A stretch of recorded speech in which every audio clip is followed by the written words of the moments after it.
Ya saya lapor KPK. Saya buatkan ya kan laporan dan membawa bukti tentang dugaan nepotisme yang melibatkan ini. Iya. Ini kan jelas nih adik kakak. Saya lapor. Pertama orang KPK telepon, katanya laporan saya tidak bisa ditindaklanjuti. Bisa nggak Mas Agus nih? Ini cukup sebagai ini, nggak usah pakai tertulis lah. Nanti wah gila, saya bilang masa tidak bisa ditindaklanjuti, alasannya apa? Bagaimana perusahaan sekelas Telkomsel yang dikendalikan oleh Telkom dia bisa berinvestasi di perusahaan yang tengah merugi? Apa bisnis judgment rule-nya? Problem bangsa ini memang etika, nggak punya etika gitu. Padahal ekonomi yang bagus, bangsa yang dahsyat harus dibangun di atas moral dan etika.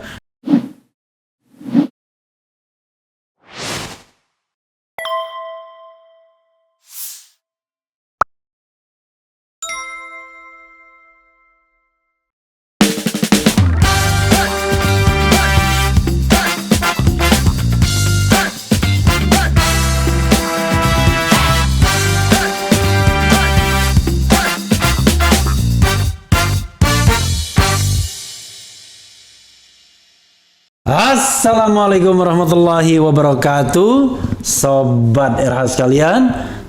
Jumpa lagi kita di channel yang keren ini. Keren jelas.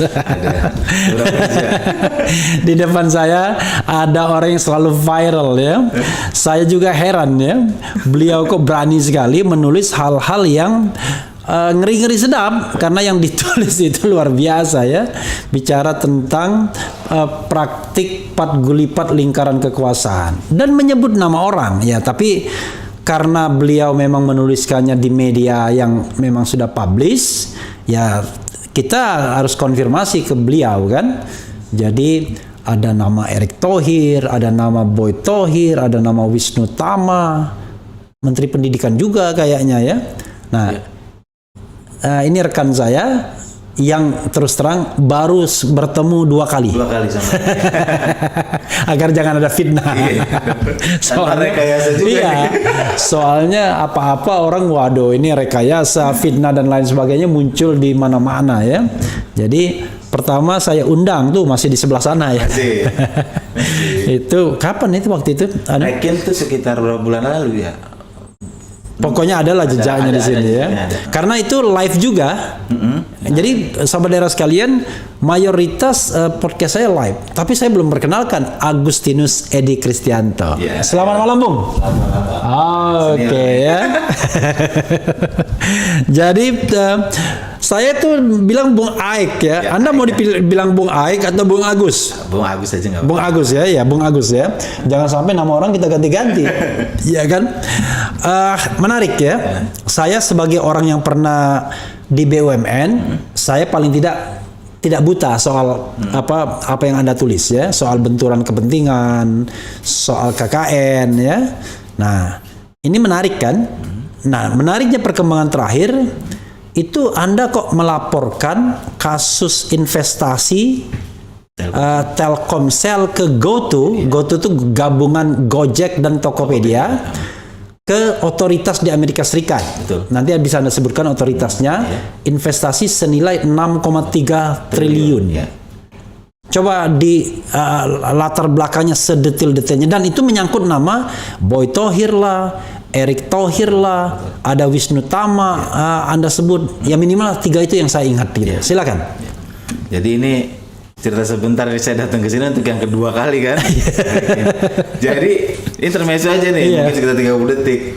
Jadi saya bilang sama teman saya nih, nah ini gua harus datang nih ke channelnya Bang Refli nih, walaupun jauh gitu. Kenapa emang? Bapak saya fans aja, jadi bapak saya gaptek dia, ya orang berpendidikan hanya SD gitu. Iya. Cuma dia baru punya YouTube. Adik saya dikasih YouTube-nya itu search aja, katanya Agustinus Edi Kristianto. Yang muncul di atas punya saya yang dulu sama Bang Refli. Dia sangat senang sekali. Dia tinggal sendiri sama satu perawat, dia sangat senang di situ. Bahkan semua komen-komennya dia baca. Saya bilang, Pak, itu nggak semua orang senang saya loh, ada juga yang ngerti. Nggak apa-apa, katanya saya senang. Saya bilang ini mantap juga, kita harus datang. Dia nanya kapan lagi ada videonya Mas ini. Jadi berbakti pada orang tua itu bagus. Tadi kenapa orang tua sama suster?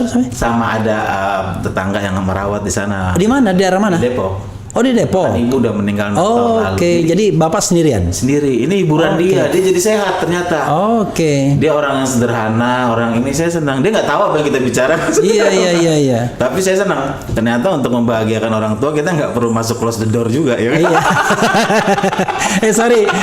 Sorry, Bung Dedi ya. Jadi tidak perlu close the door ya kan. Karena belum tentu juga kalau close the door berani yang beginian. Jadi itu konteks. Oke. Jadi saya senang bisa ada di sini Oke. ya kan. Jadi mungkin nanti bapak saya juga bisa tonton, dia bangga sekali. Ya. Sebenarnya kalau bapaknya ada YouTube-nya, kan ini kan live streaming, kan bisa langsung Bisa nonton. dia pokoknya ada rekaman. Pokoknya menurut dia YouTube itu isinya anaknya. Oh gitu. Anaknya ngomong tentang kritik Jokowi dan poinnya bagus dia. Iya. Jangan pernah nggak jujur gitu. Oke. Kalau kamu ngomong terus kamu dirangkul, kamu selesai Le. Oke. Dia ngomong gitu. Wah, luar terus dia biasa, ngomong ya. gini, waktu Natal lalu tuh, saya dengar ada kabar katanya ada pejabat atau orang kuat yang bernafsu katanya memiskinkan saya ya.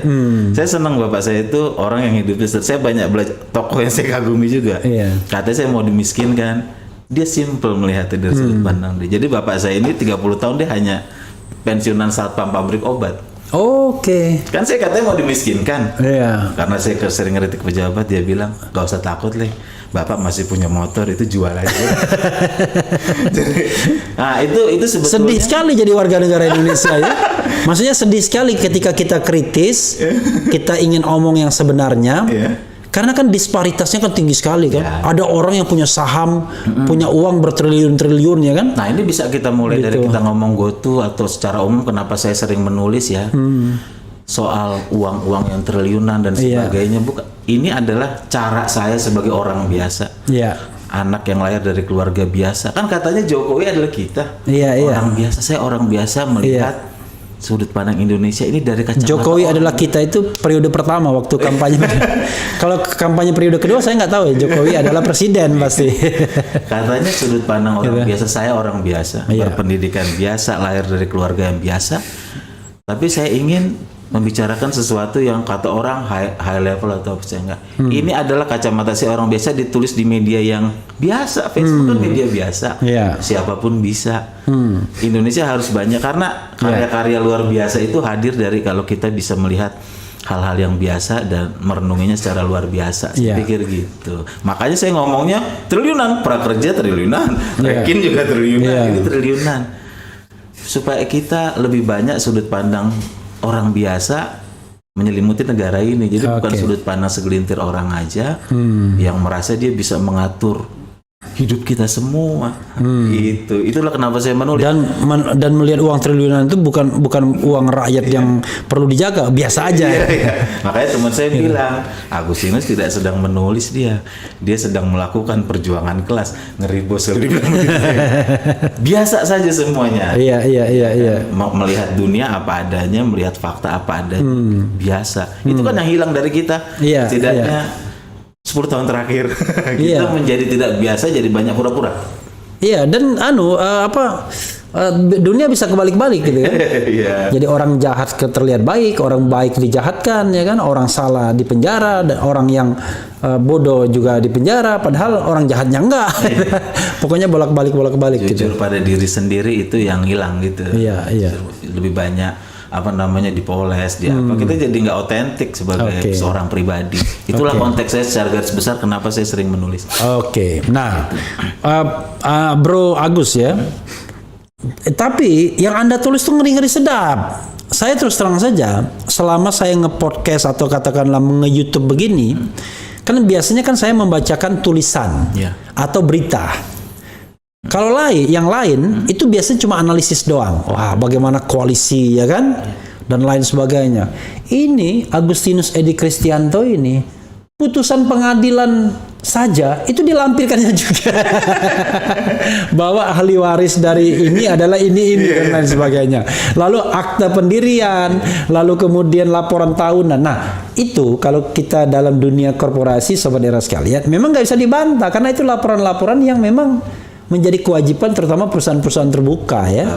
Dan kalau dia mendinai mendinai fakta dan data itu, ya dia malah salah dia. Berarti dia menyebarkan kebohongan ya gitu. Oke, silakan. Kenapa Anda akhirnya melaporkan ke otoritas AS? Tapi sebelumnya biar Sobat Era bisa di-refresh, kasusnya apa dan kenapa dilaporkan ke AS? Mungkin secara umum dulu ya, kenapa jadi saya ini menulis tentang Gojek. Dulu kan namanya belum Goto ya. Gojek itu sudah sejak lama, mungkin sejak 2-3 tahun lalu atau waktu awal-awal Gojek berdiri. Saya kenal beberapa eksekutif dari Gojek, itu juga teman saya, bahkan beberapa shareholdernya saya tahu. Saya tahu juga gimana mereka ini. Tapi memang ada perbedaan pendapat yang sangat, saya kira cukup tajam ya, antara, karena saya juga bergerak di dunia startup ya, startup media, tapi ini kan startup juga, tentang bagaimana perusahaan seperti Gojek atau yang disebut sharing ekonomi atau dan sebagainya ini akan mengubah cara kita berekonomi, cara orang mencari uang. Itu awal-awal itu saya memang sudah berbeda pendapat dari mereka. Contoh, bagi saya startup itu seperti Gojek itu tidak menciptakan lapangan kerja yang real, karena sistemnya kan sistem kemitraan. Kalau yang real kan menurut saya adalah orang yang berada di bawah payung Undang-Undang Ketenagakerjaan, memperoleh hak sesuai itu. Itu yang pertama. Kedua, bukan hanya menciptakan sebagai mitra bagi saya sejak awal saya bilang, Gojek itu menciptakan konsumen bagi kepentingan stakeholdernya sendiri, stakeholdernya dia. Misalnya apa? Kan yang online itu kan pakai kendaraan. Sementara kita tahu ya kan, belinya di Astra kan juga salah satu pemegang saham di Gojek. Belinya lewat leasing juga, ada suku cadang dan sebagainya. Kalau bercanda saya bilang, sementara jalan raya negara yang buat. Gitu. Itu perbedaan pendapat saya yang kedua. Mereka membantah nggak apa-apa. Yang ketiga, tidak konsisten pada badan hukum, tujuan badan hukum. Kan dia aplikasi, Bang. Aplikasi, dia hanya perusahaan aplikasi, lihat saja aktanya. Dia bukan perusahaan transportasi, beda seperti yang Bluebird dan sebagainya. Dia hanya perusahaan aplikasi. Itu poin dari awal kenapa saya sejak awal sudah berbeda pendapat tentang bagaimana Gojek ini akan mengubah. Tapi kan di luar akan dibilang ini adalah membentuk ekosistem digital, ditambah lagi dengan kampanye Jokowi menciptakan unicorn, dekakorn. Terus saya amati apa yang akan terjadi. Saya sudah bilang, saya berbeda pendapat di situ. Belakangan kemudian hari sekitar tahun 2020-an awal sebelum ini berkembang, saya sudah mendengar ada isu-isu lah dari beberapa sumber saya bahwa Telkom akan berinvestasi di Gojek. Saya mendengar itu Telkom. Waduh, saya bilang makin perbedaan pendapat tuh makin tajam dong. Saya mulailah mengkritisi itu. Karena dasarnya apa berinvestasi di sana. Itu belum, waktu itu hanya sekilas saja saya. Baru kemudian muncullah laporan keuangan itu. Ternyata pada tanggal 16 November 2020 ya kan, terjadi perjanjian convertible bond itu, konversi saham antara Gojek, PT Aplikasi Karya Anak Bangsa dan Telkomsel, anak perusahaan Telkom, berupa konversi saham tanpa bunga tenor 3 tahun nilainya $150 juta atau setara kalau di bukunya itu 2,1 T. Wah, makin dong merasa saya ini harus saya terus pantau gitu loh, karena konversinya ini nanti kasih duit 100, kasarnya kasih duit 2,1 T, tenornya 3 tahun tanpa bunga, ya kan, nanti dikonversi jadi sahamnya Gojek kan gitu. Nah, berikut 16 November 2020, terus terjadi tuh 18 Mei 2021 itu kan, ternyata selain perjanjian CB tadi, convertible bond, itu juga ada perjanjian berupa opsi beli saham. Jadi nilainya adalah 4,2 T atau $300 juta. Jadi Telkomsel memiliki hak untuk membeli saham PT Aplikasi Karya Anak Bangsa di harga, kalau kita lihat bukunya harganya sekitar $5.000-an. Ya kan, 70 sekian juta lah. Kita fokus saja pada nilainya 4,2 triliun. Saya hitung dong, berarti totalnya kan 4,2 tambah 2,1 6,3. Berarti sudah terjadi transaksi seperti itu. waktu berjalan ya kan. Sorry. 6,3 itu awalnya perjanjian pinjaman ya? Namanya transaksi convertible bond ya. Apa ya? Pinjaman nanti dikonversikan dengan saham. Oke, jadi pinjaman tapi bisa convertible ya, Ya, ke bond. Ya. Oke, jadi bisa di apa istilahnya dikonversikan saham. Oke. Saya sudah mulai kencang. Waktu itu saya bilang common sense saja. Menteri BUMN-nya adalah saudara Erick Thohir, ya kan? Komisaris utama GoTo adalah Boy Thohir. Iya. Menteri BUMN GoTo ini tadi ya, Gojek, Tokopedia. sebelum Iya. merger karena kira Iya. mereka common sense saja gitu loh. Menteri BUMN membawakan Telkom sebagai BUMN. Telkom mengendalikan Telkomsel karena 65% sahamnya Telkomsel dimiliki oleh Telkom. Artinya laporan keuangannya Telkomsel Iya. terkonsolidasi di situ. Iya. Nah, ketika saya mengamati itu, saya juga melihat yang namanya pergerakan kemana Wisnu Tama bergerak. Iya. Posisi Wisnu Tama, saya sudah pantau itu sejak dia waktu itu masih komisaris utamanya Net TV kalau nggak salah ya. Iya. Dia mengikuti, mendampingi Jokowi ketika bertemu dengan Masayoshi Son, jadi CEO-nya SoftBank. Itu Yang Juli 2019. IKN ya. IKN dan sebagainya dulu kan heboh banget Iya. tuh. CEO SoftBank bertemu Jokowi sudah ada. Terus Jokowi terpilih, kabinet terbentuk Oktober 2019, diangkatlah dia sebagai Menteri Pariwisata. Iya. Ya. Dan ekonomi 23 kreatif. Oktober. Iya. Bayangkan, itu sudah menteri loh. Iya. 28 November 2019 itu dia diangkat tuh sebagai komisaris Tokopedia. Padahal dia sudah menteri Sudah menteri. dan nggak boleh harusnya. Saya ributkan karena itu melanggar Undang-Undang Kementerian Negara. Iya. Yang sanksinya harus diberhentikan oleh Presiden. Iya. Harusnya November ya. Padahal menteri itu jangankan dia jadi komisaris swasta, dia jadi komisaris BUMN aja nggak boleh. Nggak boleh kan? Iya. Cuma didiamkan. Saya waktu itu sudah cerewet. Saya yang dan Kontan. Waktu itu Kontan jadikan headline juga. Oh, saya nggak tahu itu. Saya diamkan. Oke. Tapi kan kita tahu semua, saya amati baru 14 Desember, baru Desember 2020, Wisnu Tama di reshuffle. Pertanyaan saya, kemana setelah ini? Iya. Februari 2021, dia jadi komisaris utama Telkomsel. Iya. Ya kan? Dan berikutnya kita tahu dia juga menjadi komisarisnya GoTo ya. Iya. Pada saat transaksi yang Mei itu terjadi. Oh, dia komisaris utama Telkomsel dan komisaris GoTo. GoTo. Di mana komisaris utamanya adalah Boy Thohir. Boy Thohir, kakaknya Erick Thohir. Iya. Oke. Jadi transaksi itu sudah saya pantau sejak lama, jauh sebelum IPO. Bahkan saya sudah baca laporan keuangan Telkom, saya menghitung. Pertanyaan saya, dia akan nilai berapa sih Tokopedia ini? Karena nggak gampang, karena dia suntiknya sudah banyak. Iya. Tapi poin pertama yang saya mau ngomong, selalu setiap tulisan saya adalah saya berminat sama good governance. Soal afiliasi dan benturan kepentingan. Iya. Common sense saja. Orang tahu dia kakak beradik. Iya. Kakaknya ini itu juga yang saya laporkan di SEC. Ini kaitannya dengan SEC. SEC itu apa? Komisi Security Exchange, otoritas bursanya Amerika. Oke. Yang ini ya SEC ini. SEC Iya. itu. Saya laporkan ke SEC lewat fasilitas TCR online, tips, complaint and referral online. Emang dia prosedurnya begitu. Iya. Yang kenapa saya melaporkan itu? Karena Telkom itu dia juga listing di Bursa New York dengan kode saham TLK. Dan saya baca beberapa modul di sana di situsnya SEC. Mereka atau mungkin bursa saham yang kredibel ya, itu sangat-sangat peduli dengan yang namanya afiliasi, benturan kepentingan, insider trading, itu. Iya. Mereka punya aturan yang ketat. Iya. Telkom di situ. Kebetulan juga tanggal 9 Mei 2022 saya lihat Telkom sudah memasukkan laporan keuangan untuk kuartal 1 2022 ini, yang mana itu juga mencantumkan adanya investasi Telkomsel ke Gojek ya kan. Berapa jumlahnya? Sama dengan yang itu. 150 juta. Jadi transaksi itu juga dicantumkan. Dilaporkan. Dalam US dollar ya? Ya. Oke. Akhirnya ya udah saya laporkan berupa namanya satu transaksi afiliasi. Afiliasi dalam rupa hubungan kekeluargaan antara Menteri BUMN dan Boy Thohir. Oke.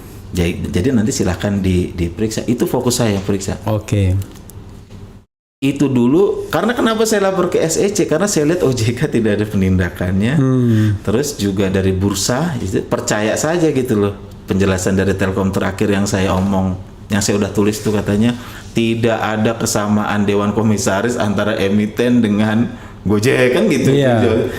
Ya masa kita percaya begitu saja sih, padahal kan faktanya tidak seperti itu lah. Wisnu Tama kan double rangkap. Iya. Sampai sekarang. Sampai Oke. sekarang rangkap. Padahal itu diatur. Terus saya laporkan juga ke SEC bahwa aturan seperti ini, keadaan seperti ini juga sebetulnya melanggar aturan POJK, peraturan OJK 42 tahun 2020 itu tentang afiliasi dan benturan kepentingan.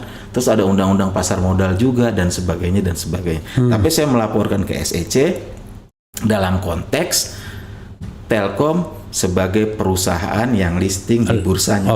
Biarkan saja SEC yang memeriksa, ya kan? New York ya? Di New York. Di New York dia. Dan Gojek kan juga nanti katanya Goto akan listing di Nasdaq kalau nggak salah. Kan? Jadi biar kita uji, ya kan, good governance-nya. Ya kita uji saja. Gitu nanti biarkan saja SEC. SEC membalas tuh. Jadi prosedurnya di sana SEC dia bilang mungkin laporan saya sudah diterima.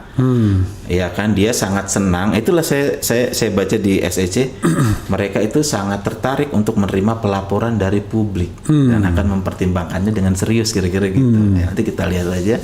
Dan mereka ada prinsip non disclosure. Jadi mereka tidak akan memberikan update perkembangan informasi apa yang mereka temukan ketika pemeriksaan kepada pelapor gitu.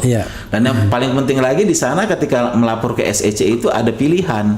Apakah saya melaporkan hal ini dalam program apa whistleblower award gitu supaya dapat uang? Nah, saya tulis no. Ya, ngapain juga gitu kan. Oh, di situ ada juga ya. Ada, jadi kita bisa kalau melapor tuh program whistleblower dan award. Tapi penting bagi saya karena hati kecil saya terganggu. Ya masa ini kan terang-terangan gitu loh, kan ini menteri ini kemana saya harus mengujinya gitu. Bro, kan kalau kita bicara tentang KKN, korupsi, kolusi, dan nepotisme, kan tidak hanya korupsi, tapi ada kolusi dan ada nepotisme. Kenapa nggak dilaporkan ke KPK? Saya udah tahu dilaporkan ke KPK, tapi ditolak. Iya, jadi begini, saya laporkan ke KPK itu pada sekitar Januari 2022. Apa yang saya laporkan ke KPK itu adalah tentang tindak pidana nepotisme, dugaan tindak pidana nepotisme. Karena saya lihat di Undang-Undang 28 itu kan, Bang Refli, normanya ada. Jadi nepotisme itu normanya masih ada dan pidananya 12 tahun penjara maksimal. Ya kan? Ya saya lapor KPK. Saya buatkan ya kan laporan dan membawa bukti tentang dugaan nepotisme yang melibatkan ini. Ini kan jelas nih adik kakak. Saya lapor. Pertama orang KPK telepon, katanya laporan saya tidak bisa ditindaklanjuti. Bisa nggak Mas Agus ini cukup sebagai ini, nggak usah pakai tertulis lah. Yang penting, wah gila, saya bilang masa tidak bisa ditindaklanjuti, alasannya apa? Saya kan ikutin ada PP tentang saya masyarakat berpartisipasi, saya buktinya ada. Sampai saya bilang ini terobosan. Malah ada LL itu lihat apa lapor. Iya gitu. Katanya lihat, saya lawan, saya lapor ditolak. 7 Januari 2022. Lu lagi. Iya, 7 Januari 2022 saya mendapat surat bahwa laporan saya tidak memenuhi syarat. Karena tidak macam-macam lah sudah saya taruh di Facebook. Beberapa hari kemudian orang KPK telepon saya. Dia bilang sebetulnya tertarik dia mengenai transaksi 6,3 triliun itu untuk digali kemungkinan tindak pidana korupsinya. Katanya Bang Agus ada bukti suapnya enggak? Kenapa nanya ke saya? Harusnya KPK yang membuka penyelidikan. Ya kan kalau misalnya pelapor itu dibebani untuk membuktikan, ya lama-lama kagak ada orang yang mau melapor. Iya, dia udah gaji Anda ke sini sama wewenangnya ke saya ambil semua dokumen, ADART-nya Telkomsel, saksinya saya panggil, mantan dirut Telkomsel saya panggil. Jelas, diketahui. Karena yang jelas ditolak saya di KPK. Gajinya di dia. Iya. Kerja kita. Kalau ada informasi tentang suap-suapnya katanya, gitu. Jadi itu perjalanan saya membawa kasus Goto ini ke penegak hukum. Kemudian berkembang orang rame. Momentum orang rame adalah ketika Telkom mengeluarkan laporan keuangan kuartal 1. Momentum yang saya tunggu memang. Benar. Ternyata Telkom mencatatkan kerugian yang belum terrealisasi, mereka tulis begitu ya, atas penurunan nilai investasi Telkomsel di Gojek sebesar 881 miliar. Dan perusahaan mencantumkan itu di laporan keuangannya Telkom. Ini yang saya tunggu. Saya mendapatkan momentum baru kan untuk Kenapa dia laporkan kerugian yang belum terrealisasi itu? Maksudnya? Perhitungannya simple. Ya. Jadi kenapa muncul angka? Jadi gini, 881 miliar itu ada di laporan keuangannya Telkom yang unrealized loss ya. Iya. Saya nulis rame tanggal 16 atau tanggal 17 Mei kemarin. Telkom membalas. Katanya, kenapa yang diomongkan ruginya? Iya. Kenapa Anda nggak ngomongkan tahun 2021 kita unrealized gain-nya 2,5 T-nya loh. Iya. Cakep saya bilang. Tanggal 17, 18 saham gue tuh naik. Tiba-tiba naik sampai 300-an. Diserang balik lah saya kan. Katanya, mana Agustinus tuh? Sekarang lihat tuh saham gue tuh udah naik, ya kan? Iya. Kok dia nggak gugat tuh? Katanya sekarang Telkomsel kan udah untung di GoTo. Saya bilang, barulah saya tulis. Sampai kondisi saat ini dianggap. Ya, sekarang terakhir ditutup 304. Saya bilang, tenang. Ini momentum yang saya tunggu. Saya hanya menjadikan soal kerugian itu pintu masuk untuk saya menulis kembali tentang GoTo. Transaksi itu. Bukan itu inti saya. Saya tahu, kita bisa tahu lah laba bisa diotak-atik dan sebagainya. Itu pun bukan untung rugi yang terjadi di market. Saya nggak peduli dengan market. Tapi yang fakta 881 tercatat itu pun saya tidak peduli. Fokus saya tetap kenapa transaksi 6,3 triliun itu terjadi, ada apa di balik itu, dan kenapa para otoritas tidak memeriksa apa itu. Sampai hari ini. Mari kita bicarakan itu. Karena ada potensi benturan kepentingan tadi. Saya mulai menulis lagi. Kalau kita utak-atik angka, saya tahu perjalanannya. Jadi kan awalnya itu mereka Telkomsel itu mengukur nilai wajarnya Telkomsel, nilai wajarnya saham GoTo itu 375 per saham.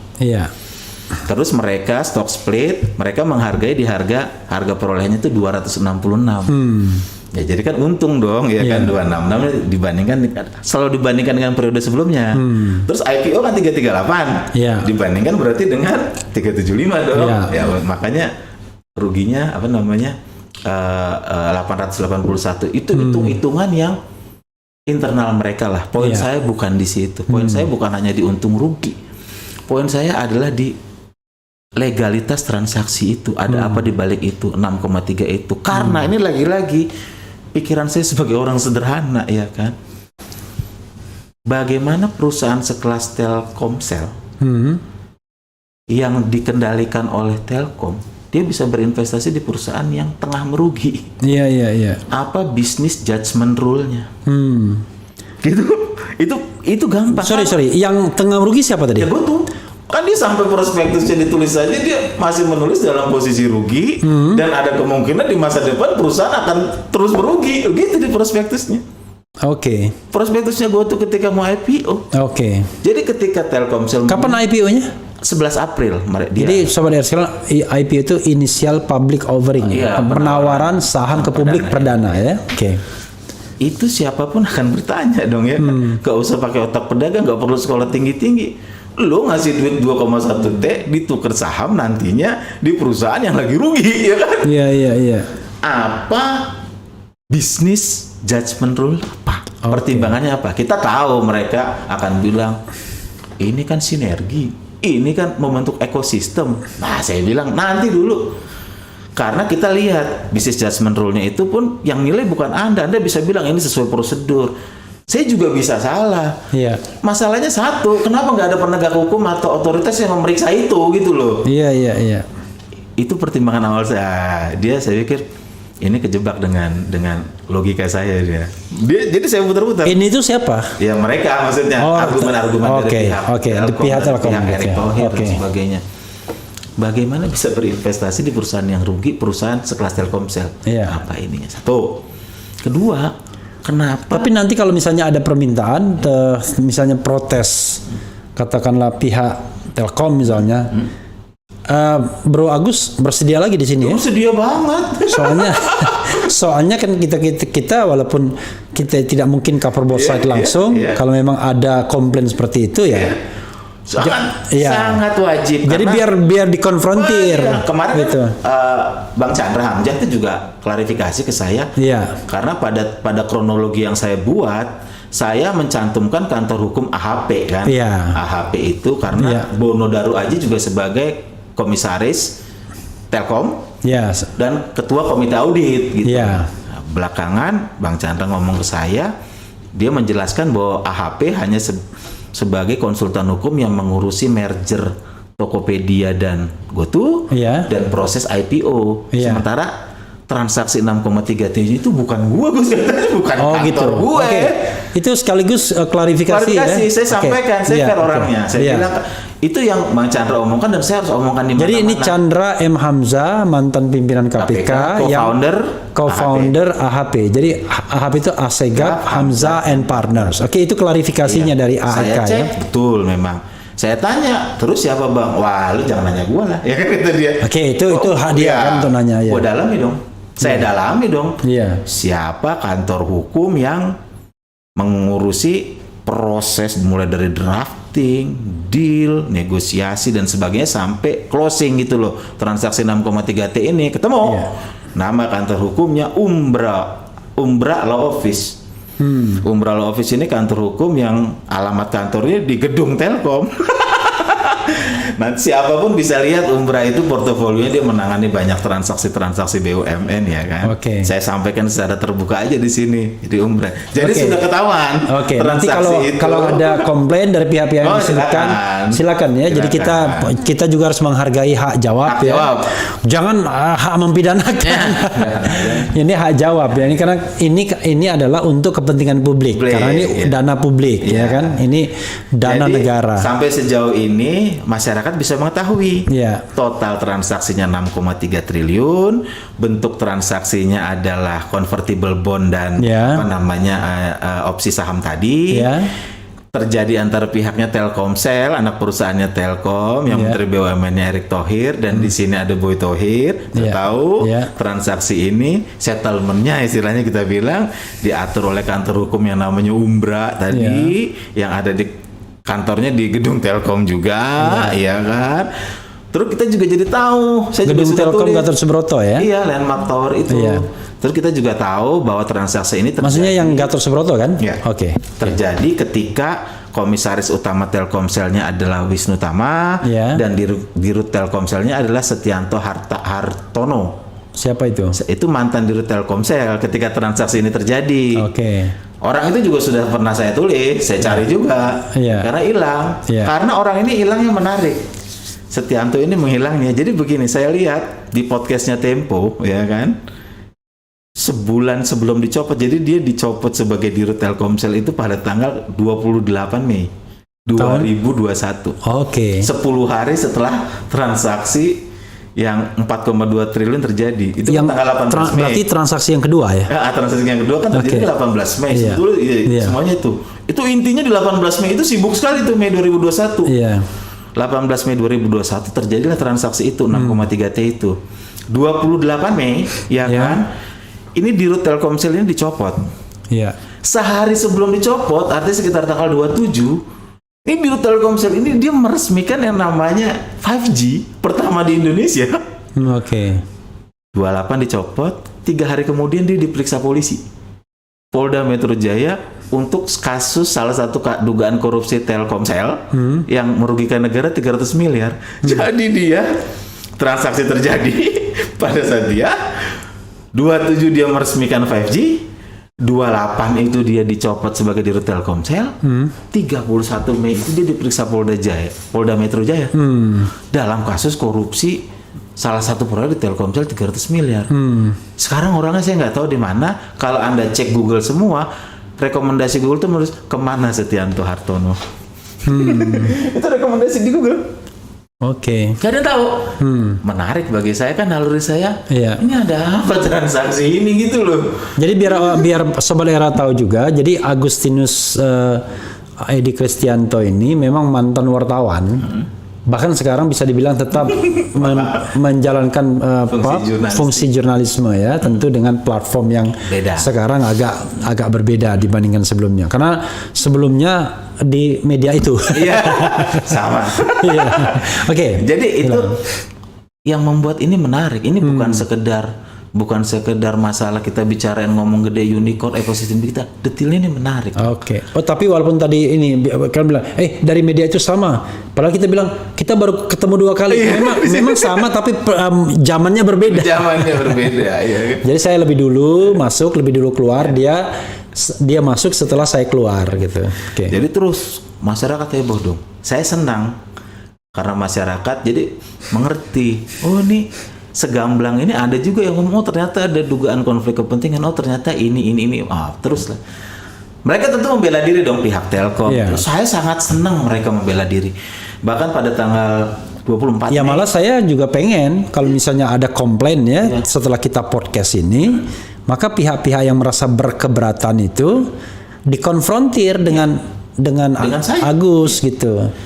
Jadi tidak sendirian juga. Kalau sendirian tuh namanya one traffic. Nah ini nggak suka juga begitu. Iya, ini adalah cara kita untuk menerangkan ke publik masalahnya apa. Jadi kalau misalnya nanti ada komplain, ya kita harus two way traffic jadinya nanti. Oke. Terus tanggal 24 Mei kemarin itu kan perkembangan yang berikutnya kan Bursa Efek Indonesia itu kan mempertanyakan soal yang rame-rame di publik soal konflik kepentingan dan afiliasi ini kepada pihak Telkom. Telkom sudah menjawab, sudah saya screenshot juga. Jawaban dia ada 3 poin. Pada poin pertama itu mereka beranggapan intinya tidak ada afiliasi dan benturan kepentingan. Nah, kenapa? 1, kata dia, poin pertama tidak terdapat kesamaan lebih dari satu atau lebih dari satu anggota dewan direksi atau anggota dewan komisaris antara emiten, ya kan, dengan apa namanya, emiten atau Telkomsel dengan Gojek. Oke. Saya ketika Telkom menulis itu, poin itu, saya udah capek juga. Gue nggak mau nulis lagi lah. Saya ngomong sama sahabat saya, ya kan, Ino ini. No, gue capek nih kalau ini udah sore-sore keluarnya. Sebetulnya gue nggak mau nulis, tapi hati kecil gue bilang, yo masa ini kan nggak sesuai dengan kenyataan. Kan Wisnu Tama tuh kan sama. Oke. Ya kan? Sampai sekarang Wisnu Tama tetap masih rangkap jabatan ya. Masih Komut Telkomsel dan masih komisaris GoTo. Jadi sebenarnya terpenuhi pelanggarannya itu ya. Kenapa poin pertama pun ya terpaksa gue tulis lah di status lah bahwa ini tidak benar. Dia masih pada saat transaksi itu terjadi pun, bahkan prospektus GoTo itu pun menuliskan dalam misalnya mereka ada perjanjian kerjasama tentang korporasi prabayar itu kan. Mereka menyebut sendiri adanya kesamaan anggota dewan komisaris antara Telkomsel dan perusahaan. Dalam hal ini kan mereka yang ngaku sendiri. Kok bisa dibilang tidak gitu loh? Saya sampai mikir loh, ini perusahaan sekelas Telkom loh. Jawaban resmi ke bursa loh. Iya. Akhirnya saya tulis di status saya yang terakhir. Terus berjalan. Nggak banyak serangan balik karena memang faktanya begitu, apa yang mau diserang ya kan? Memang faktanya memang tidak benar, yang benar adalah ada kesamaan anggota dewan komisaris. Ya memang yang susah dibantahnya adalah sesuatu yang faktual. Iya, kita gimana? Agus berbaju hitam nggak bisa dibantah. Nggak bisa dibantah. Oke. Terus ya afiliasi kan saya banyak ngomong, saya tulis tuh, akui saja bahwa ada hubungan afiliasi berupa hubungan kekeluargaan darah. Antara kan nggak bisa bantah kita. Saudara Erick Thohir adalah adiknya, 1. Terus afiliasi karena ada kesamaan anggota dewan komisaris itu. Kan itu nggak bisa dibantah. Akui aja, saya bilang ada afiliasi. Nah ini mereka belum ada jawaban nih. Belum saya lihat belum ada jawaban afiliasi. Karena memang saya juga ngerti dalam namanya penegakan hukum pasar modal, selain soal afiliasi juga harus dibuktikan yang ada namanya benturan kepentingan. Benturan kepentingan. Ada afiliasi, ada benturan kepentingan. Ya nanti orang nilai sendirilah. Benturan kepentingan, saya tanya ke beberapa teman-teman yang pernah menjadi pemeriksa di bursa. Orang, apa sih atau sebenarnya apa yang menjadi tolak ukur yang namanya benturan kepentingan? Ini afiliasi saya sudah terbukti nih. artinya satu alat bukti sudah terpenuhi. Jadi afiliasi itu hubungan kekeluargaan. Untuk kasus Erick Thohir dan Boy Thohir. Kesamaan anggota Dewan Komisaris untuk kasus Wisnu Tama. Itu afiliasi juga. Oke, 2 ya. OJK. Paling tidak 2. Iya, jadi itu sudah terpenuhi, nggak bisa dibantah. Iya. Jelas. Yang kedua, ya buktikan dong benturan kepentingan. Saya tanya dong kepada teman-teman ya yang mengerti ini. Jadi benturan kepentingan ini konflik of interest kalau bahasa bagaimana kerennya. cara teknisnya dalam pemeriksaan itu soal benturan kepentingan itu apa tolak ukurnya? Unsur-unsur apa aja harus dipenuhi untuk menyebut bahwa transaksi ini benturan kepentingan gitu loh. Ada teman yang menjawab ya, dia paham tentang bidang pemeriksaan di dunia bursa ya, menyebut bahwa ada pihak yang diuntungkan, memperoleh manfaat. Oke. Harus buktikan itu ya kan? Iya. Makanya di terakhir tulisan saya menulis. Ini pertaruhan terakhir saya juga. Selain yang laporan ke SEC. Iya. Kita lihat nanti salah satu majalah, ya kan? Edisi pekan ini, dia akan membuka itu. Duit 6,3 T itu dipakai apa? Artinya kalau dipakai untuk apa oleh pihak GoTo, akan bisa terlihat ya kan? Siapa yang memperoleh manfaat. Siapa yang diuntungkan. Saya sudah komitmen di status saya tidak diunggah di dinding saya, biar pers yang membuka. Nanti kita lihat, Sabtu juga udah keluar edisi digitalnya. Nanti kita lihat grafisnya. Jadi nggak ada ininya, nggak ada bocor-bocorannya di sini. Nanti setelah selesai ini. Karena saya komit ya, karena saya juga pengen mengajak supaya pihak pers itu menjalankan fungsinya secara jujur dan berani. Gitu. Iya. Nanti kita lihat, artinya untuk membuktikan afiliasinya terbukti. Ininya konflik kepentingannya terbukti juga dalam bentuk ada pihak yang memperoleh manfaat dari uang itu. Ya, nanti kita tunggu aja minggu depan apa yang terjadi kehebohan di negara ini. Tapi saya harus fair. Kalau saya bilang, Telkomsel boleh, Telkom boleh aja ngomong nggak ada afiliasi, nggak ada benturan kepentingan. Tapi kan kita nggak boleh percaya begitu aja. Nah, pemirsa juga boleh tidak percaya kepada apa yang saya ucapkan ini. Karena saya bukan otoritas yang berwenang secara hukum, aturan untuk menentukan bahwa transaksi ini terbukti tidak afiliasi. Ya kita OJK lah. Iya. Kita hanya warga masyarakat. Periksa dong ya kan. Yang concern ya kan. Yang masalahnya ada nggak tanda-tanda dari semua berita yang sudah keluar? OJK mau berkeinginan untuk memeriksa? Nggak ada. Ada nggak tanda-tanda bursa tuh mau memeriksa mendalami? OJK ini ada ini ya, kemarin itu saya dihubungin wartawan. Mau dilantik ya? Iya, soal pelantikan apa? Pelantikannya batal. Saya nggak tahu karena apa tuh. Karena masa jabatannya belum selesai sebenarnya. Itu kita nggak tahu. Maksudnya kalau nggak salah ya, masa jabatannya itu tanggal sekian, tapi mau dipercepat pelantikannya. Loh, kok bisa begitu? Biasanya kan sesuai dengan masa jabatan gitu. Kepentingan kita simpel, Bang. OJK ya periksalah untuk buktikan, biar nanti kita awasi sama-sama gitu. Kita boleh tidak percaya pada apa yang dinyatakan Telkom, masyarakat juga boleh tidak percaya karena kita bukan otoritas. Kita warga biasa. Kan saya bilang tadi saya anak orang biasa, melihat dari sudut orang biasa. Saya melihat orang-orang yang dalam tanda petik kuat dan luar biasa, yang biasanya nyuruh-nyuruh kita gitu, mengatur-ngatur kita, kok bertindak seperti itu. Sudut pandang orang biasa itu. Periksa dong. Kalau nggak diperiksa kita kemana lagi, Bang? Nah, kalau ke SEC kan dia otoritasnya otoritas sang TLK ya. Nanti dia ada hukum acaranya sendiri, kita nggak tahu lah. Saya bilang tunggu saja. Dan ini kan parahnya nggak ada yang bicara. Sampai terakhir saya juga bilang, secara politik, presidennya ya diem aja. Presidennya diem aja. Ini adalah kesekian kalinya saya bicara tentang mengkritik kebijakan Jokowi, mulai dari prakerja dan sebagainya, yang diduga melibatkan para pembantunya. Sampai saya tiba pada kesimpulan problem bangsa ini memang etika, nggak punya etika gitu. Padahal ekonomi yang bagus, bangsa yang dahsyat harus dibangun di atas moral dan etika. Etika itu yang nggak ada. Jadi kita mau bangun bandara sebanyak apapun, infrastruktur sebanyak apapun. Dan itu harusnya selesai dengan revolusi mental ya. Ini nggak selesai. Tapi saudara sekalian, ya ini persoalan terbesar ya. Nanti kita tidak tahu kehebohan apa lagi ya. Tetapi intinya adalah ya tadi fenomenanya adalah masyarakat yang mengkontrol atau mengontrol kekuasaan itu justru memiliki konsekuensi. Sementara orang-orang yang betul-betul ngambil uang negaranya itu bisa bebas begitu aja. Nanti kita lihat, ini penting sekali untuk minggu depan ya, setidaknya kan Oke. terbitnya Senin ya si majalah Iya. itu ya. Kita pelototin sama-sama. Apa yang saya- Kalau majalah itu nggak usah dibilang lagi, majalah itu pasti Tempo. Soalnya tidak ada lagi majalah yang punya dedikasi untuk investigasi dan lain sebagainya. Saya ada infonya, saya Iya. sudah ada bahannya Iya. ya kan, tapi saya mau ada partisipasi yang lebih luas dari masyarakat, Oke. dari pers untuk menunjukkan. Oh, tapi jangan-jangan gara-gara omongan kita diborong jangan-jangan. Iya, nanti kan ada saya. Pernah terjadi. Oke, oke. Ada satu hal, Bung Agus ya.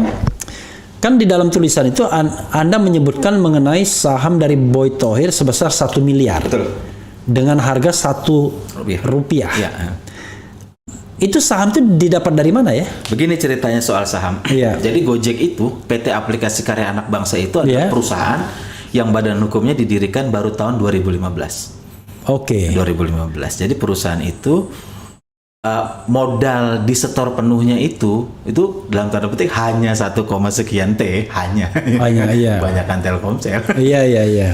Pemegang saham shareholdernya banyak. Itu Oh, ini yang Gojek ini. yang aplikasi Karya Anak Bangsa. Oh, kan, Gojek. aplikasi ya. Ceritanya kan begitu. Iya, aplikasi Karya Anak Bangsa ini yang itu operatornya Gojek ya? Iya, Gojek. Oke. Dia PT Aplikasi. Iya. Nah, dia itu mencantumkan di situ nilai nominal per sahamnya memang Rp1. Oh, oke. Reklama. Jadi Iya. sekitar berarti 1 triliunan lembar ya. Iya. 1 triliunan lembar. Terus akta berubah sampai kemudian terjadi transaksi 18 Mei tadi. Iya. 18 Mei tadi mungkin mereka beroperasi lah perusahaannya ya. 6,3 triliun tadi ya? Ya. Oke. Terus terjadi stock split. Iya. Stock split itu perbandingannya adalah 1:266. 1:266. Jadi lembarnya kan jadi tambah banyak gitu loh. Iya, iya, Ya, iya. lembar jadi tambah banyak. Iya. Nah, Telkomsel Ya. itu masuk itu Iya. di harga per lembarnya itu 5.000 sekian dolar, 72 juta waktu itu. Sekian lembarnya? Ya, $5.000 ya. Jadi dia masuk sebelum stock split. Oke. Jadi gini ngitungnya. Jadi dia masuk, ini agak teknis mungkin semua. Iya. Iya, saya simpel aja. iya. 5.000 dia masuk, dia dapat 89.000 sekian lembar saham di PT Aplikasi Karya Anak Bangsa, Oke. Telkomsel. Iya. Terus terjadi stock split. Nah, stock split yang didaftarkan oleh pihak PT Akap ini ke Kemenkumham itu 266 per lembar. Nah, artinya setelah stock split berarti jumlah sahamnya si Telkomsel kan jadi banyak tuh, jadi tambah aja menjadi 27 miliar lembar. Oke. Ya simpel aja, kita mau tahu per lembarnya berapa ya bagi aja 6,3 dibagi 27 miliar lembar, 6,3 triliun Iya. dibagi 27 miliar lembar ya hasilnya 266. Oke. Juga 266 per lembar. 266 per lembar dia ngambil dari Gojek. Iya, itu apa saham dia Iya. setelah stock split saham Iya. Telkomsel sama Iya. 26. Artinya harga perolehan dia 266. Iya. Nah, ketika harga perolehan itu 266, pihak Telkomsel itu menilai pakai appraisal mungkin mereka mana ya. Iya. Nilai wajarnya si Telkomsel itu adalah Rp375 per lembar. Oke. Itu ada penilai independennya. Iya. Artinya dia belinya 266, Iya. padahal nilai wajarnya nih 375, artinya untung lah gitu. Oh, dianggap untung. Iya. Oke. Simpel kan? Iya. Nah, jadi ketika harga IPO-nya itu 338, Iya. berarti kan turun tuh dari 375 jadi 338. Iya. Berarti kan untungnya kurang juga. Iya, Gitu. untungnya berkurang tapi masih untung. Iya. Oke. Pokoknya acuannya 266 itu. Iya. Pertanyaannya di mana Boy Thohir masuk? Iya. Itu. Jadi sampai transaksi itu terjadi, posisi Garibaldi Thohir di PT Aplikasi Garibaldi Karya itu Anak Bangsa, Boy Thohir ya. Itu hanya sebagai pengurus perusahaan. Dalam hal ini adalah presiden komisaris. Iya. Sampai 18 Mei. Nama Boy Thohir itu muncul sebagai pemegang 1 miliar sekian lembar saham di PT Akap itu pada akta November 2021. Itu fakta, nggak bisa dibantah. Iya. Jadi ketika November 2021, Iya. dia sudah menjadi pemegang 1 miliar lembar saham PT Akap, Iya. GoTo ya berarti ya, dan sekaligus presiden komisaris. Enggak, PT Akap itu GoTo ya? GoTo. Oh, jadi sorry. Kalau Gojek saja apa namanya? PT Aplikasi Karya Anak Bangsa. Karya Bangsa. Kemudian kalau Dia merger Tokopedia, dengan Tokopedia kan, Iya. jadi PT Gojek Tokopedia lah gitu. oke. Lalu Iya. kan Boy Thohir kan bawa saham dari Akap kan? Iya. Nah, lalu di GoTo-nya gimana? Dari saham dari akhirnya ini di PT sahamnya Akap ya. Oke. Nah, Akap. Nah itu memang ada perubahan tuh, ada PT Aplikasi Karya Anak Bangsa, Iya. ada PT Gojek Tokopedia dan sebagainya, Iya. ada PT Dompet Karya Anak Bangsa dan sebagainya. Dompet kalian maksud itu? GoPay itu anak GoPay. perusahaan yang dikendalikan oleh PT Aplikasi Karya Anak Iya. Bangsa. Dan itu memang banyak PT-nya, badan hukumnya mereka Iya, banyak. iya. Kita sebaiknya tidak masuk ke situ karena itu urusan, Iya. itu akan sangat rumit sekali Iya, iya. pengaturannya. Kita fokus follow the money-nya aja. Oke. 6,3 ini masuk kemana gitu loh. Oke. 6,3-nya Telkomsel ini dipakai apa? Lalu yang saham yang katanya Boy Thohir untung itu gimana akhirnya? Iya, akhirnya kan di prospektus diungkapkan sendiri. Di prospektusnya GoTo ya kan. Ketika mau IPO Iya. bahwa di situ Boy Thohir adalah presiden komisaris dan pemegang 1 miliar lembar sahamnya. Oh, jadi kayak dikonversi begitu ya? Yang saham Akap lalu ditransfer Saya ke... tidak tahu Oh, itu. oke. Kita lihat faktanya aja. Oke. Di akta November begitu, Oke, di oke, prospektus diakui sendiri. Oke, Makanya oke. ini kita dalam kasus Oke, ini sekarang kalau di GoTo itu persentase sahamnya bagaimana? sama dia. Persentase sahamnya memang kecil ya. Enggak, maksudnya persentase saham keseluruhan. Kalau berdasarkan laporan registrasi efek yang 10 Mei ya, Ya. itu 81%-nya itu memang saham itu dimiliki oleh perorangan dan badan hukum asing. Oke, Dari yang modal disetor dan penuh ya. Iya, 81%. Iya. Lalu 19-nya ya ya. lokal tuh ada dana pensiun juga ada dan sebagainya banyak lah. Komposisi Termasuk Telkomsel. Telkomsel itu, ini menarik. Telkomsel berdasarkan data terakhir dia tidak disebutkan Telkomsel langsung, termasuk tidak disebutkan Nadiem Makarim ya. Iya. Itu kan ada. Mereka tulis aja lain-lain di bawah 5%. Jadi Telkomsel itu di bawah 5%. Oh, jadi 6,3 triliun itu di bawah 5%. Anu dikonversinya. Iya. Jadi kalau ini cara menghitungnya Gojek ya, cara Iya. menghitungnya GoTo soal duit 6,3 ini begini. Jadi dalam prospektusnya mereka mengatakan memang mereka memperoleh pinjaman utang ya kan. Jadi rasio utang mereka meningkat akibat adanya pinjaman dari Telkomsel. Yang nilainya adalah 150 juta tadi 2,1 T berarti ya. Yeah. Dan 300 juta tadi. 4,2. Tapi pada periode pada 18 Mei 2021 Perseroan telah melunasi pinjaman itu karena kan sudah dikonversi jadi saham. Oke. Iya. Jadi mereka sudah melunasi pinjaman. Jadi GoTo sudah melunasi pinjaman dari Telkomsel. Iya. Karena Udah jadi kertas kan? Iya, karena settlementnya itu dikonversi sebagai saham. Iya. Yang besarnya di bawah 5% lain-lain tadi. Iya. I see. Yang nanti mereka udah mengumumkan lagi tuh beberapa waktu ke depan mereka mau private placement tuh, ya kan? Nanti akan berkonsekuensi delusi lagi tuh. Kita nggak tahu cara mainnya. Kembali lagi kita fokus pada 6,3 T tadi. Oke. Dan cara berpikir, Follow the money ya. Cara kemana berpikir aja. orang biasa seperti saya orang biasa, saya nggak peduli orang anggap saya apa. Cuma satu, kok bisa BUMN, NKRI berinvestasi di perusahaan yang tengah merugi. Tuh. Terus yang kedua, kok bisa uang itu dikonversi menjadi saham di perusahaan yang sampai hari ini masih merugi? Oke. Iya kan? Iya. Yang ketiga, Maksudnya mau dikonversi sebagai saham gitu ya? merugi. Ini apa pertimbangannya gitu? Iya. Ya. Terus yang ketiga, apa benar dalam posisi afiliasi seperti itu tidak terjadi hal-hal yang sifatnya intervensi? Kenapa lo nggak kasih 6,3-nya ke misalnya ke Maxim misalnya, Iya. yang bukan ininya Boy Thohir, Iya. atau misalnya ke perusahaan yang sejenis lain, atau Iya. startup saya lah misalnya, sama. Iya. Oh enggak, itu kan pertanyaan-pertanyaan yang ini. Terus kemana itu di Telkomsel itu? Kan harusnya dia bertanggungjawabkan. Terus kenapa itu Wisnu Tama kok bisa ada double? Iya. Artinya dia ada di pihak sini, ada di pihak sini. Di pihak Telkomsel ikut dalam memutuskan, menyetujui investasi 6,3 itu. Ya. Ketika rapat di GoTo, dia menyetujui penggunaan dana Telkomsel itu. Mati nggak coba negara kita begitu?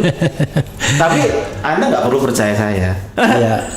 Lihatlah orang-orang yang digaji itu OJK dan sebagainya. Apa gerakan mereka yang ngelihat gitu? Iya, iya. Apakah mereka mau membenarkan? Ya nggak tahu. Diperiksa dulu aja. Bagi saya udah bagus diperiksa. Ya, jadi saudara sekalian ya, kalau melihat seperti ini ya kita objektif saja. Makanya saya nggak mau tanya motifnya apa ini. Pokoknya fakta yang disidangkan kita telaah ya kan, dan otoritas juga bertindak kalau seandainya memang ditemukan adanya ya tadi benturan kepentingan ya kan, transaksi terafiliasi ya kan, dan lebih dari itu mungkin tindak pidana ya. Ada presidennya lah minimal ada ngomong gitu loh. Iya. Bersih-bersih BUMN. Jangan ada transaksi yang afiliasi. Lindung jangan jadikan. Ada yang ngomong begitu. Ini nggak ada, Bang. Sampai hari ini. Gimana nggak kita makin curiga gitu loh. Ada apa di balik ini? Tidak ada. Yang ada adalah bantahan-bantahan di medsos saja. Oke. Gitu.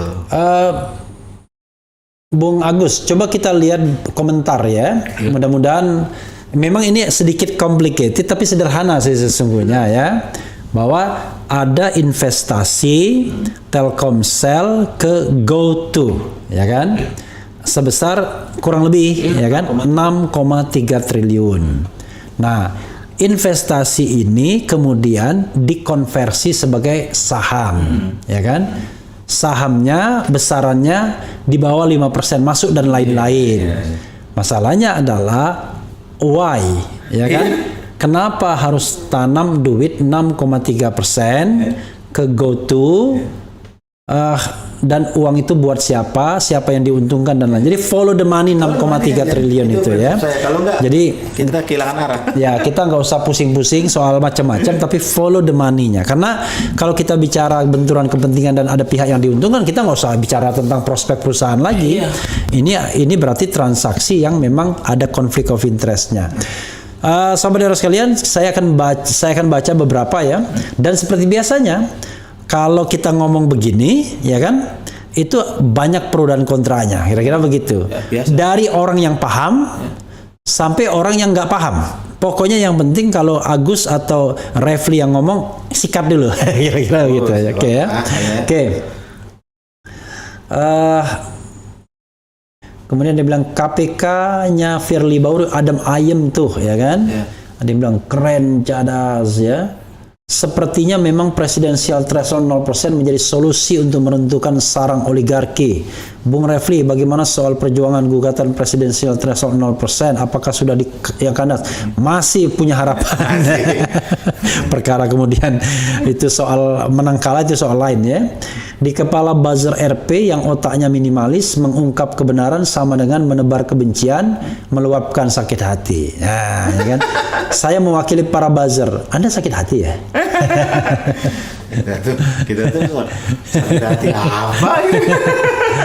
Oke ya, jadi ini nggak ada kaitannya soal sakit hati dan kebencian. Tapi misalnya nih ya, Bung Agus, kalaupun Anda sakit hati dan Anda menebarkan kebencian, misalnya ya, saya nggak terlalu peduli tuh. Yang saya pedulikan adalah apakah yang Anda omongkan itu benar apa enggak, ya kan? Karena itu otoritas harus bertindak untuk melakukan investigasi soal ini kan. Itulah fase yang sering kita lewati ketika kita mencoba kritis pada kebijakannya. Orang dibenturkan pada argumen ad hominem ya. Menyerang pribadinya, menyerang kredibilitas dia dan sebagainya. Orang lupa. Makanya saya bilang tadi, kita harus mulai menghargai sudut pandang orang-orang biasa supaya semakin banyak orang berpartisipasi. Sekarang kan jadi ngomongin soal saham. Jadi orang tidak tidak perhatian sama apa yang Anda tulis, tapi sibuk mengutak-atik siapa sebenarnya Agus itu. Iya, sampai termasuk waktu itu Gracious pengiklannya siapa aja ya kan? Saya nggak tahu. Maksudnya bukannya mengurusi itu, saya kan pemret. Tapi itu resiko. Tapi saya senang, yang paling saya senang adalah sekarang masyarakat jadi mengerti apa yang terjadi. Jadi contoh gini Bang, ini menarik. Jadi ketika 16, 17, 18 sana sebagainya itu untuk membuktikan bahwa tindakan investasi 6,3 triliun itu justified. Nah, buktinya sahamnya naik begitu ya. Toh lagi pula ngapain kita tunjukin harga candlestick pada hari itu? Ya kita nanti tunggulah tanggal Juni 2022 ya kan, kuartal 2 apa yang dilaporkan Telkom. Tapi prinsipnya selama artinya itu Telkom akan terus mencantumkan itu dalam laporan keuangan. Dan dia kan harus kredibel karena dia PBK kan.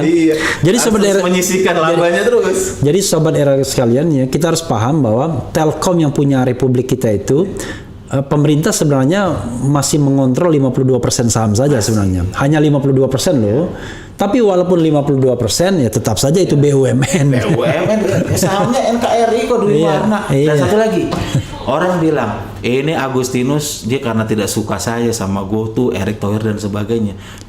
Bukan tidak suka. Lihat presiden saya lihat. Presiden di Telkom juga. Ingat apa yang terjadi dengan duit investasinya PT Pins di Tele? Di apa namanya? Tipon. Iya. Jadi 2014 juga dia berinvestasi. Ceritanya sama. Nilainya cuma waktu itu 1,5 T. Iya. Investasi itu melalui anak perusahaannya Telkom namanya PT Pins. Dapatlah dia 24% di sana. Bahasanya 2014 sama. Voucher akan jadi masa depan. Dia akan menjadi bahasanya keren banget. Connectivity lah dan sebagainya sama. Tapi apa yang terjadi? Rugi. Yang punya Tipon kan akhirnya tuh pilot. Terus akibatnya apa? Pada laporan keuangan Telkom 2021 akhirnya Telkom menyisihkan labanya sebesar 481 miliar deh. Ya kan? Untuk menutup kerugian itu. Makanya di laporan keuangan Telkom yang 2022 kuartal 1 ini Tipon nggak ada lagi karena udah disisihkan. Tapi pertanyaannya kan kita simpel aja. Buset 1,5 T hilang dong kan gitu. Iya. Jadi saudara sekalian yang agak paham sedikit BUMN ya, nggak banyak BUMN yang net profitnya, keuntungan bersihnya di atas 1 triliun gitu.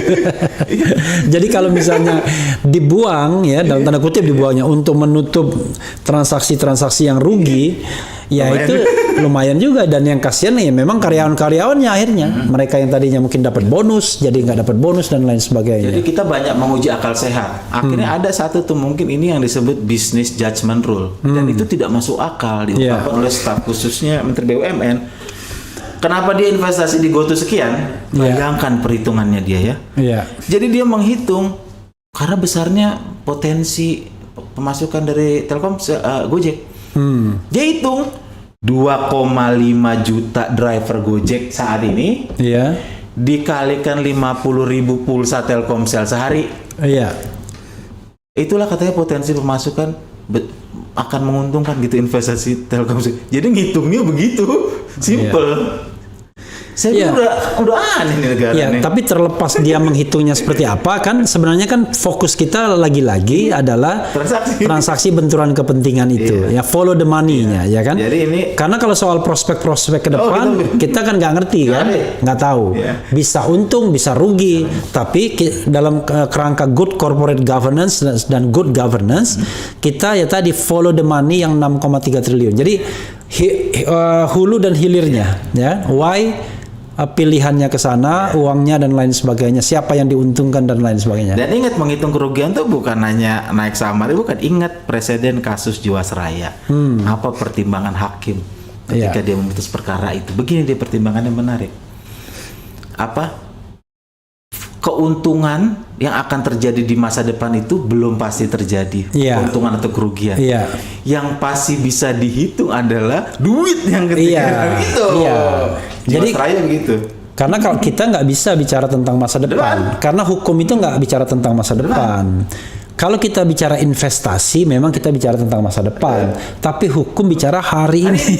Itulah yang bisa dihitung kerugiannya secara pasti oleh siapa? Ya BPK nanti hitung.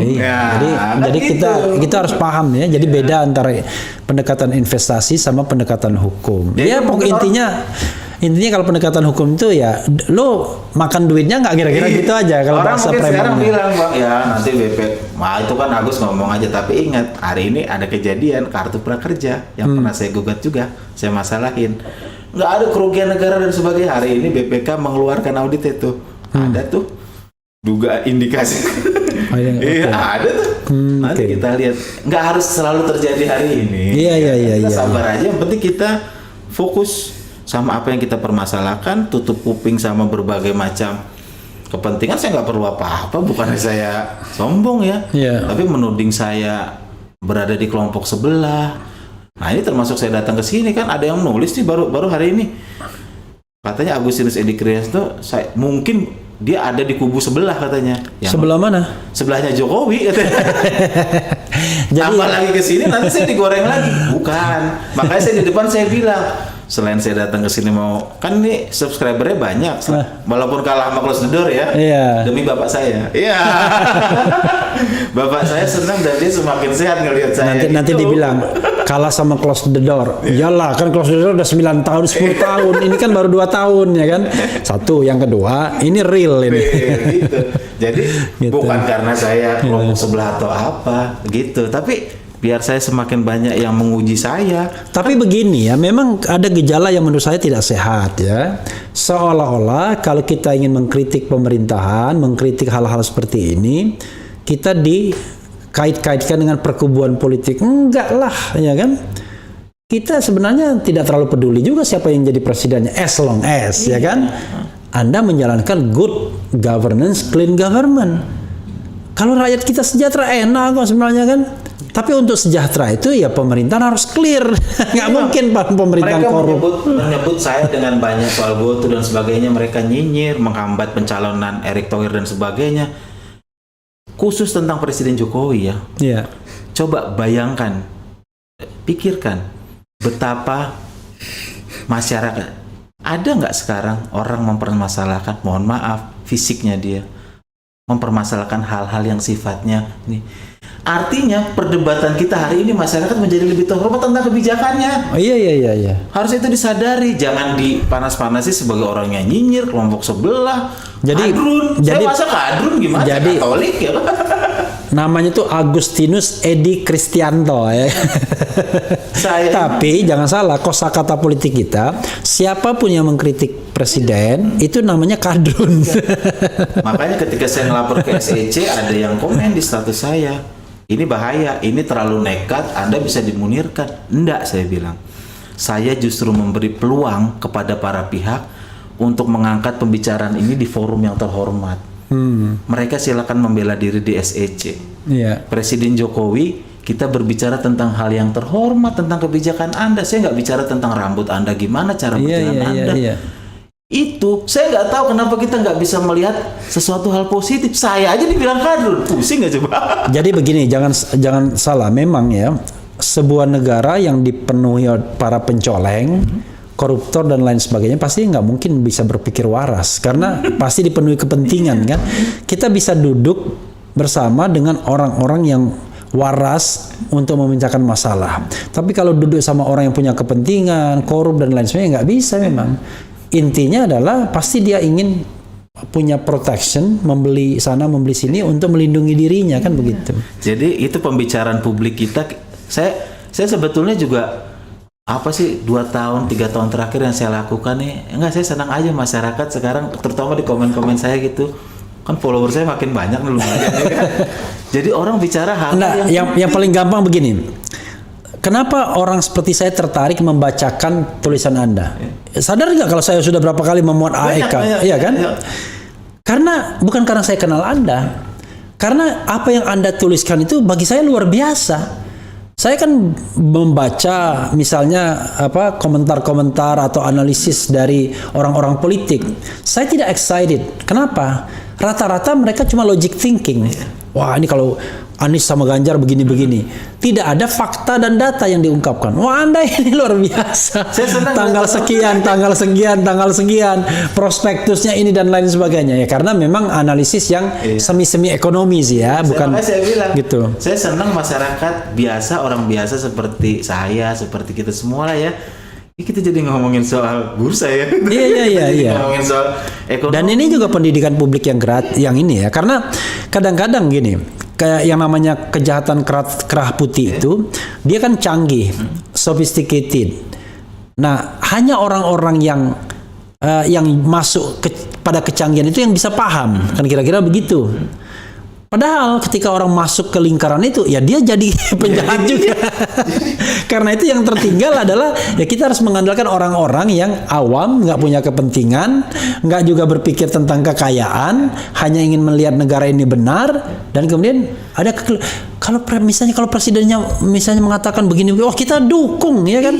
Kalau memang benar-benar luar biasa baik untuk memberantas korupsi. Ya kita maksudnya jadi seperti anak kecil aja, kita yang ngelihat sesuatu apa adanya. Ada kegembiraan ketika kita sama lah kayak logikanya kalau kita di RT kan kita senang nih bicarain nanti pagar kita kayak gimana gitu. Jadi ada jangan cuma ya kan oligarki itu intinya adalah pemerintahan oleh sedikit orang, ya kan, oleh segelintir orang saja. Itu yang nggak boleh terjadi.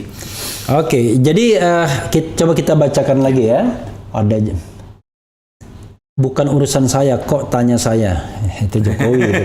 Sorry ya. Saya bangga dianggap kadrun tapi terhina dianggap cebong. Itu nggak ada. Kita nggak ada kaitannya sama cebong kadrun. Yang kita bicarakan adalah sesuatu fenomena.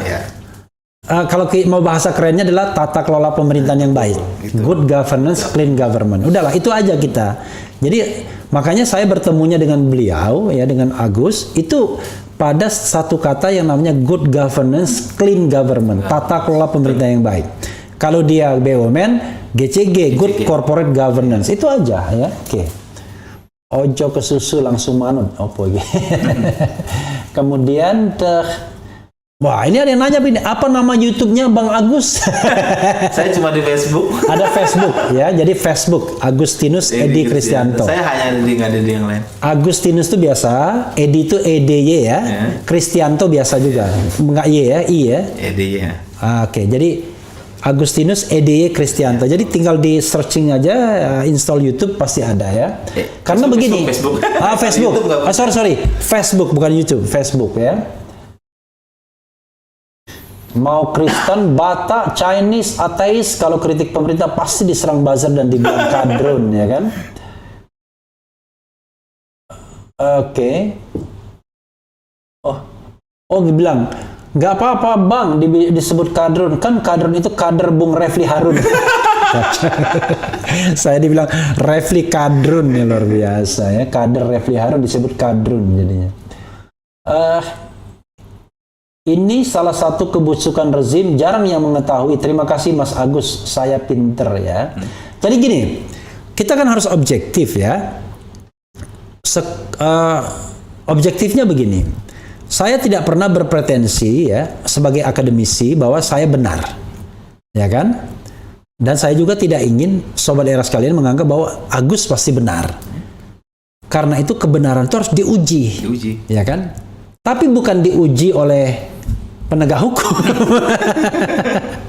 diuji oleh masyarakat, ya kan, yang berkeberatan datang ke meja ini, ya kan, kita sama-sama buka data, sama-sama buka fakta, kesalahan Agus di mana, ya kan, yang barangkali kalau dalam konsep Islam itu tabayun, ya kan, nah itu saja sebenarnya. Nah, sehingga kita bisa menemukan kebenaran. Nah, hanya orang yang berhati lurus, tulus, ya kan, bersih, nggak punya konflik of interest, yang berani mencari kebenaran. Tapi kalau orang korup, dia nggak akan mungkin mencari kebenaran. Dia akan menutupi kebenaran dan biasanya mencari penegak hukum untuk memenjarakan orang yang berusaha mencari kebenaran. Ya, jadi bilang juga katanya kalau digini-giniin terus kasihan Telkomnya Gus, ini kan perusahaan negara. Begini saya bilang. Oke. Kasihan Telkom. Kalau kita kasihan, kita nggak perkosa dia. Iya. Kita harus mencegah dari siapapun yang mau mengambil keuntungan dari siapa yang kita kasihi. Iya. Itulah bentuk kasih yang menurut saya perlu kita tunjukkan. Dengan cara gimana? Kita bersuara kalau ada yang mau merusak sesuatu yang kita kasihi. Gila apa saya mau misalnya merusak Telkom sebagai institusi ya, Telkomsel, BUMN, enggak, ngapain? Saya kan NKRI, ada NKRI juga kan di situ. Saya sebagai masyarakat. Jadi cara menafsirkan kasihan kalau digini-gini jangan dijadikan itu alasan untuk berlindung dari perilaku-perilaku yang menyimpang. Jangan sama juga begini. Orang kadang-kadang bicara tentang investasi dan kepastian hukum. kalau KPK terlalu agresif katanya, ini penegakan hukum yang benar ya.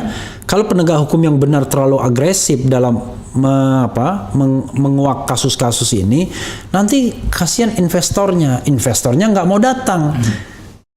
Siapa yang bilang? Bukan saya yang bilang. Begini, kalau negara itu menerapkan good corporate governance, good governance, clean government, maka yang datang adalah investor baik, ya kan? Tapi kalau di negara itu penuh dengan pat gulipat, datang juga investor, tapi investor bromocora yang datang, penjahat, ya kan?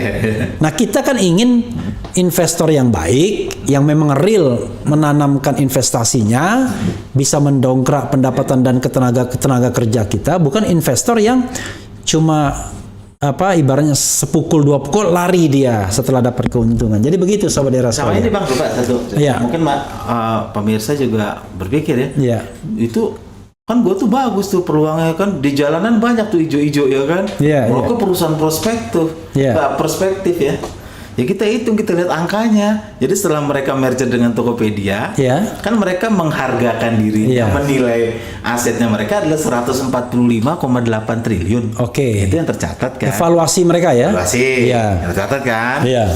Kan kita harus tanya, emang bener segitu? Kan dia masih rugi tuh. Iya. Cara menghitungnya begini, 145,8 triliun itu terbesar adalah dua aset.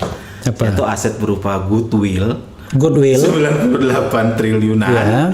Yang ketiga adalah aset tak berwujud berupa merek, ya kan, terus software gitu, ya kan, program ya, sama hubungan pelanggan, itu nilainya 4T.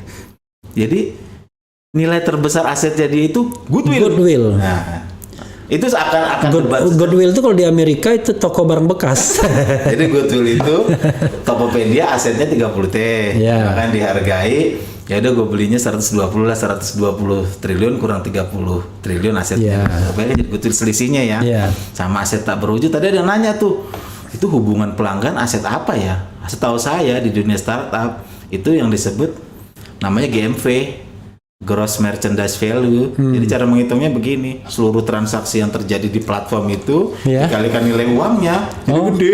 Oke, padahal uangnya nggak masuk semua ke situ. Iya kan, uangnya nggak masuk situ. Tapi itulah praktek yang terjadi di dunia startup. Makanya mereka itu mengenal yang namanya ya burn rate itu ya. Jadi berapa jumlah uang yang dibakar selama periode tertentu gitu. Karena mereka ujungnya exit strategi jalan keluarnya ya lewat IPO itu.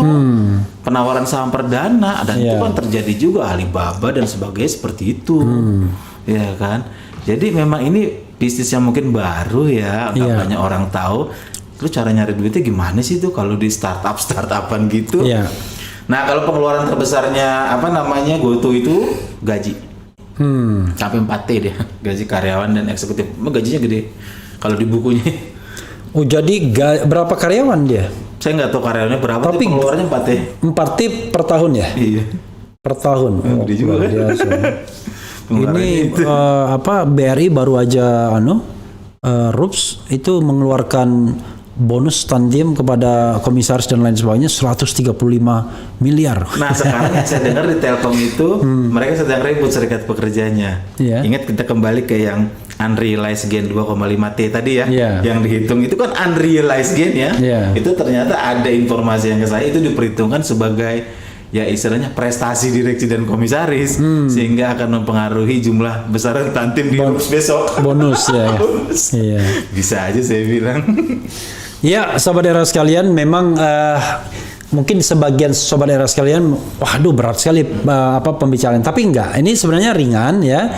Ada investasi 6,3 triliun dan dipertanyakan siapa yang untung dari investasi itu, ya kan? Karena ada nama-nama yang punya potensi benturan kepentingan. Sederhananya begitu aja. Kalau soal performa GoTo itu soal lain, ya kan? Soal valuasi soal lain, tapi follow the money yang 6,3 triliun. Kemana itu barang? Kira-kira begitu. Dari hulu ke hilir. Kenapa barang itu keluar? Lalu kemana itu barang? Kira-kira begitu. Maksud siapa? Ya, maksud Bro Agus tuh begitu sebenarnya. Nah, nggak usah pergi kemana-mana gitu. Kalau pergi kemana-mana memang akan ribet jadinya. Karena biasanya kalau yang begini jawabnya nggak difokuskan ke situ. Jawabnya prospek ini macam-macam nanti. Ini Jadi ekosistem, mengaburkan ya ini kan. kita membangun ekosistem dan sinergi kata dia. Ya kan, jadi nanti mengaburkan. Ini maksudnya biar jangan mengaburkan, itu follow the money aja. Oke, sobat era sekalian, banyak sekali ya ini komentar-komentar. Silakan diikuti dan untuk Bung Agus silakan closing statement. Ya bagi saya ini Kesini, Bung. kesini ya? Ya. Oh, iya. Betul. Ini salah satu perkara yang besar ya, mencakup institusi yang besar, terus juga seperti GoTo itu kan juga sehari-hari kita lihat ya. Tapi lebih dari itu semua tetap apapun temanya, mau prakerja, rekin dan sebagainya, seperti Bang Refli bilang tadi, pemerintahan yang bersih ya kan. Nah, bebas KKN itu harus jadi tujuan kita. Oke. Jadi tujuan kita. Nah, ini kita perlu ingatkan terus lah. Kita harus lurus ke situ. Teknisnya seperti apa itu banyak cara. Nah, ini hanya salah satu cara aja untuk membuka diskusi. Tapi saya begitu senang menghargai ada forum-forum seperti ini, ada media sosial, terutama untuk orang-orang biasa berbicara tentang hal-hal yang sebetulnya mereka dulu mungkin nggak pikirkan. Itu kan urusan orang-orang besar. Iya. Itu senang saya ngelihat kayak gitu tuh. Sekarang orang bisa ngomong loh soal saham, karena itu pada dasarnya menyangkut diri mereka sendiri. Dan saya harap dengan banyaknya publik yang semakin melek, semakin cerdas, ini juga ayolah presidennya dalam tanda petik upgrade lah. Kepekaannya di upgrade lah. Telinganya ada di jantung rakyat kata Pak Profesor Sacipto Raharjo. Iya. Telinganya di upgrade lah. Ada di jantung masyarakat. Sacipto Raharjo kan hukum progresif ya. Iya. Itu kalimat yang saya senang. Jangan di jantung yang lain. Iya. Jadi ini masyarakat ini naik level loh. Iya. Bahkan yang Anda hina selama ini sebagai lu puritan dan sebagainya, mereka udah naik level bicara kebijakan loh. Iya. Aduh, presidennya upgrade dong telinganya sama nuraninya, kira-kira begitu. Di jantung rakyat. Nah, gitu. Terima kasih waktunya Bang Refli. Iya, saya juga terima kasih ya kepada Aik ya, kepada Agustinus Edi Kristianto, dan dia tahu sendiri ya, datang ke sini tidak mendapatkan keuntungan apa-apa. Bahkan tambah banyak musuhnya bisa ya kan. Tapi ya sudahlah, kita berserah kepada Sang Pencipta ya, dan dengan keyakinan yang masing-masing, dan kita ingin berbuat baik bagi negara ini. Karena kalau misalnya tidak ada orang yang ngomong tentang korupsi, ya kan, kolusi, nepotisme lagi, kita khawatir negara ini jadi sinking di pelan-pelan karena bocornya makin banyak, dan begitu tenggelam kita baru tersadar bahwa negara ini begitu bobroknya ya. Padahal komitmen kita ketika reformasi yang berdarah 24 tahun yang lalu adalah memberantas KKN salah satunya. Sahabat daerah sekalian, sekali lagi terima kasih. Wassalamualaikum warahmatullahi wabarakatuh. Ciao. Ready dong. Udah dong. Udah dong. Itu.